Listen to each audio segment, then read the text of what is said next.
জারামণি কি রান্না করছো? বলো, গুস্ত রান্না করছি। এই যে জারামণি দেখো কি গুস্ত রান্না করছে, অনেক মজা হয়েছে। ডিম এই দেখো, এই যে সুমাইয়া, এই দেখো গুস্ত, খেয়ে একটু খাও।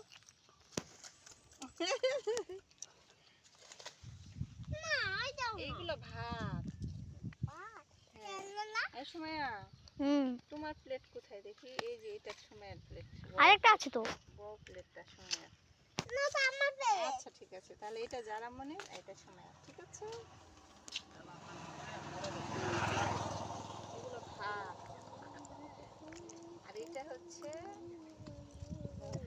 ডিম। ডিম হ্যাঁ হয়েছে। মুখ ভাজা ডিমটা দিস কিন্তু। আচ্ছা হয়েছে।